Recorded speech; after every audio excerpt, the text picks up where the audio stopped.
Hello, I'm Abe Beeson, and today KNKX proudly presents a School of Jazz studio session performance with an all-star ensemble from the Edmonds-Woodway High School Jazz Band.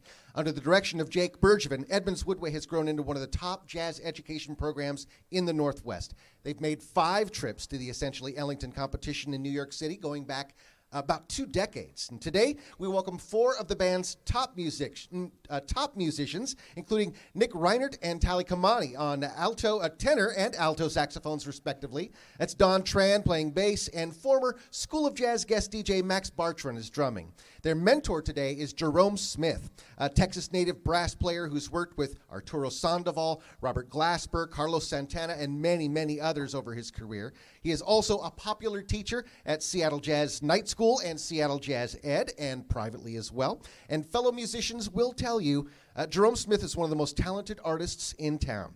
Now, let's bring them together. Here's the Edmonds-Woodway High School Jazz All-Star Ensemble with Jerome Smith.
Once again, this is Abe Beeson with the KNKX School of Jazz, and we're talking to the all-star ensemble from Edmonds-Woodway High School and their mentor, Jerome Smith. And actually, we're going to begin with a question for the director of the band at Edmonds-Woodway, Jake Bergevin.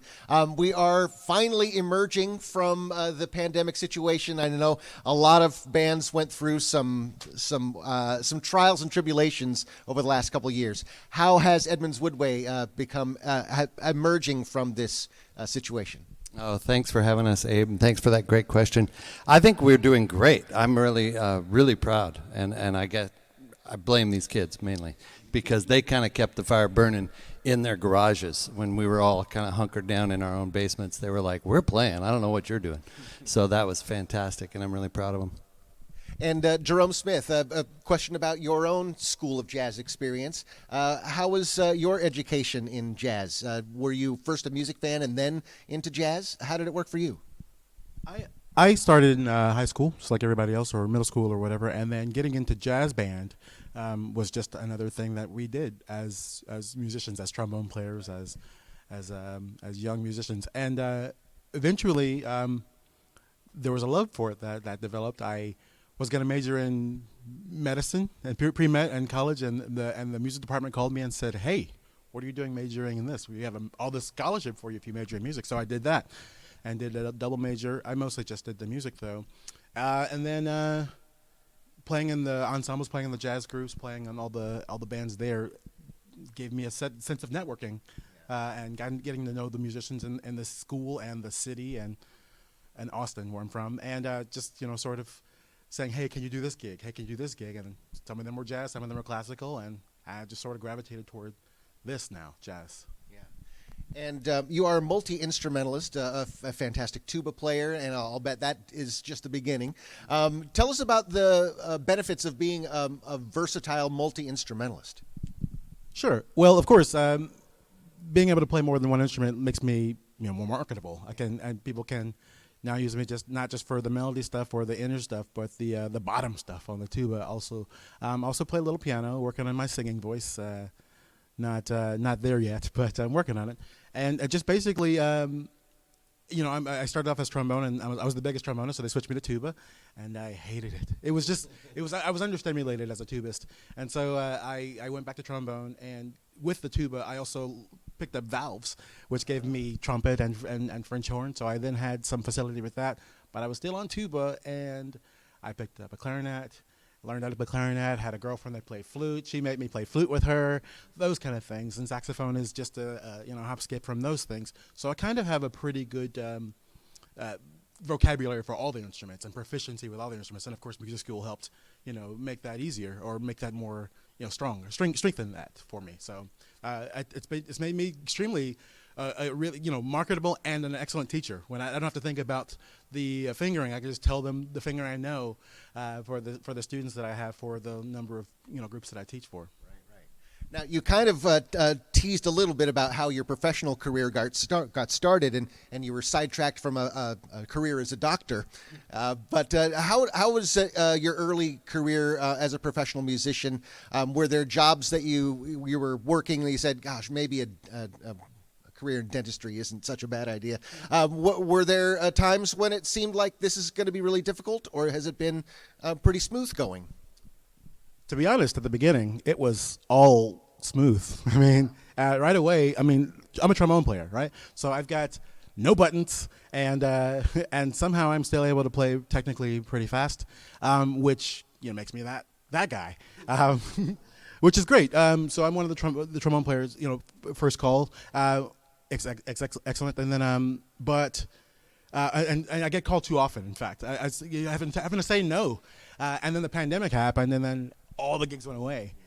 So now I do have a part-time job where I work for a hospital, and I get insurance that way a couple of days a week. But for the most part, it's just music, and I'm making my ends meet with music, and it's getting to the point where it's full on again, and I can't wait till I can just wake up, teach music, play music, and then go to sleep. Wake up, teach music, play music, go to sleep, instead of having to do the slog of a day job. Yeah. Living the dream. Thanks, Jerome. Don Tran, our bass player today, I'd love to ask you a question about the scene. As Jake kind of told us, the kids kept up during the pandemic, but how has the scene been recovering at Edmonds-Woodway, and how was this band formed for our session today? So the scene at Edmonds-Woodway, it was pretty disastrous in general. In general, just like pretty sure I can speak for everyone when like life, coming back to school, it's just very awkward, strange, bizarre. I remember getting like butterflies seeing these guys again. But really, what really helped was like that we like to play music together, and that really helped us get back together again. And was there like another? This band was formed how? Oh, this band was formed. I don't know. I guess Mr. Bergevin just really likes how we, because we like to jam a lot. Like any chance we get, we just play together. And I guess that caught the eye of Mr. Bergevin. Bergevin just gives us all the gigs. So he found this one. He just gave it to us. We're like, okay, yeah, sure. So yeah. All right, Nick Reinert, our wonderful tenor saxophonist. Tell us a little bit more about the opportunities you have in the Edmonds area and working outside of school. So most of my gigs that I've been to, I've been gigging for like that long, but I've been going to quite a bit recently, mainly because of like connections that either Max or like Tally has, or sometimes Don, and then I know them, so I have connections through them. So like we play at like this, we had like a session at this place called the Shooter Market, and I only know the guitar player from Max, and I'm pretty sure Max knows the guitar player from Tally, or something like that. So, yeah. And then we also have been. We're gonna start gigging at the waterfront again. We have Romeo's, which is like a pizza joint next to our school. So some of them are set up by Mr. B. Some of them we kind of just get offered by connections. Excellent. Excited to see you cats out there. Tali, I know one of the most important things for musicians is maybe not necessarily even playing, but listening, especially in jazz, so you can communicate with the other players. But I wonder how much time you have to listen to other music and to the records and to go out and see shows versus your own playing. Is it about a 50-50? Yeah, I really love listening to jazz. I honestly love listening to jazz, maybe even more than playing jazz. I think listening is crucial, but I honestly just enjoy listening to jazz for fun. I listen to jazz when I'm like driving everywhere or just like different parts of my day. And like I listen like actively as well now. But when you listen, I feel like you can gain like a deeper understanding of the music, and you can absorb like more vocabulary. And especially for saxophone, like listening to my favorite saxophonists, guys like Charlie Parker, Coltrane, Sonny Stitt. You can like understand more of their sound, and their sound becomes like part of your sound. And I just really think that listening is great, and you can like learn a lot from it. So, Tali Kamani on the alto saxophone. Thank you so much. And we'll wrap up with Max Bartron, a former guest DJ with the KNKX School of Jazz. Had a lot of fun with your show, Max. A lot of diverse, versatile type of music. You are yourself a versatile musician. You've played rock and roll and a bit of classical music. But what is it about jazz that keeps you coming back? Yeah, back in my day, I would, just play rock and pop and all that stuff. I actually still, get pop rock gigs every now and then nowadays, but not as frequently as I used to. Well, anyways. Jazz, I feel like, is kind of limitless. I feel like a lot of other genres of music kind of have a little tighter space on what you can do, but jazz has all these subgenres of subgenres of subgenres, and you can just really do whatever you want with jazz. And just the ability to not be afraid to make anything new or just experiment and, have as much fun as you want is what really makes jazz such a great thing. And, just everything about it, to the listening, to the playing, to, to meeting people, the environment, I find it the best, in my opinion. Great answer. Thank you all so much for being here. Tali Kamani and Nick Reinert and Don Tran and Max Bartron and Jerome Smith. Thank you so much, Jerome. Jake Bergevin.